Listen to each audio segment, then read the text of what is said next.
I'm Mary Rigdon. I'm the director of the Freedom Center and an associate professor in political economy and moral science here at U of A. Hi, I'm Jennifer Pate. I'm a professor of economics at Loyola Marymount University, and I'm a visiting fellow in the Freedom Center this year. One of my areas of study is willingness to enter elections. And so one of the things I've been working on for 7 years now is actually looking at women's underrepresentation in politics. And one of the things that we know is that women look like they don't like entering elections as much as men tend to. And one of the things we've done is over the years try to have these interventions where we see if we can move the women. And so I was actually looking for an intervention when I found Mary's paper with Alessandra Casar that actually had something that looked like it really would work. And so I came to Mary and I said, I think that we should try to see if this particular intervention would also work in the election game. So she came to me after she lectured in my political economy through experiments class for the politics, philosophy, economics, and law majors.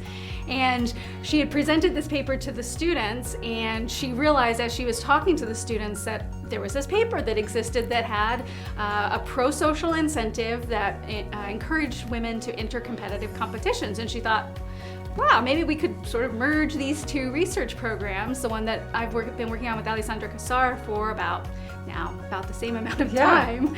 And so that's what we did. We took the best of her experimental design with the experimental design that Alessandra and I have using pro-social incentives to see if it would encourage women to enter elections. So we use the lab to basically create a pro-social incentive where the person who wins the tournament, so wins this competitive competition, gets the option to share some of their earnings from that competition with one of the low performers. And so that's what the pro-social incentive was that we used, and that we used in this condition as well. And I think it's also interesting the task that Jen started with, we call it a real effort task. So it takes cognitive effort to actually perform this task. And so what she chose was one where you add 2-digit numbers, and there are 5 of them. You can use scratch paper. You can have scratch paper, but no calculators. And so what we know about this task is it's not gendered. So as she said, they do see, and we did in our data as well, that women and men perform just as well on this task. And so the question is, do they then enter elections at the same rate?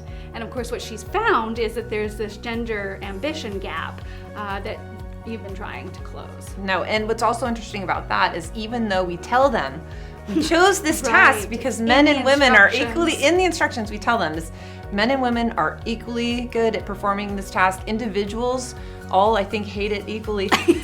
What's interesting is you're adding a series of 2-digit numbers, right? So it's not a high IQ thing, it's not analytical. It really is something that's funny about it is either you're good or you're not, and it's not related to socioeconomic status, or education level, or gender. And yet when we ask the women, they still believe that they're not as good at this task as the men when they self-report their abilities. In fact, they think that they overestimate the number of problems that would be solved by the highest performer in the group. So they think people are doing really well at this task. That's what women tend to imagine there's this like unicorn leader who is just extremely excellent, who should be running this group, and that person doesn't exist. Or it's them. Or it's them. They are it's actually them. First. Yeah. Right. So one of the things that we do in this study that I think is particularly interesting, and not just because it's ours, but I think in most studies they ask people, would you like to run or not? It's yes or no, right? So the idea is that your default is really no, so you have to opt in. And in our study, what we did, and this is the first one I ran that was published in 2018, is we created a different mechanism so that people could opt in to the election, or they could also opt out. So the idea is that you start in the middle, and you can go a free space either way. You can increase your likelihood of being selected, or you could decrease your likelihood of being selected, and then after that you have to pay. And what's really great about this is we find, not surprising, very few people are indifferent, right? Very few people stay in the middle. Almost everyone moves, and most people move in, right? So this is also what's interesting, is that we found that women weren't unwilling. Some women were unwilling, but it was really just that women are less willing, relatively significantly less willing. Women will lean in, but only usually to the free step and then a little bit more, right? When we control for performance, women are running at significantly lower rates than they should given their qualifications for the task. Women's preferences appear to be very consistent, right? And this is really why I was hoping that this treatment intervention that Mary had in her paper would work, because every time we try, women are almost flat. We put them in a place where they're confident and they're happy and they love the task and they still don't want to run for election. When we control for everything we can possibly imagine, performance on the task, other group members, we try all these incentives, and then when we just look at willingness to run, the variable for the gender as a woman is always negative. So basically, significant and usually quite large. And so I think what's really interesting is I still feel like we're not able to capture what else it is about it other than just that a woman's preferences tend to be less inclined towards running for election. Rigdon set up this experiment. It's such that all you do if you're going to serve as an elected official is send a message to the group. So you don't know each other's gender, you don't know the gender composition of the group, there's no room for mean messages or hateful things being said in the chat. So it strips away all of the things that we often think is what prevents women from running for election. That doesn't exist in this experimental design. She cleverly has stripped it of those kinds of characteristics that we've frankly anecdotally talked about being important for women's ambition to run in elections. So there's none of that, and yet there's still this gender political gap in ambition. And we ran the study at 2 institutions. I mean, Right. actually we forgot to say this. Didn't say that. That because Loyola Marymount is in Los Angeles, we tend to have a more progressive population, and when you look at political ideology, it skews left.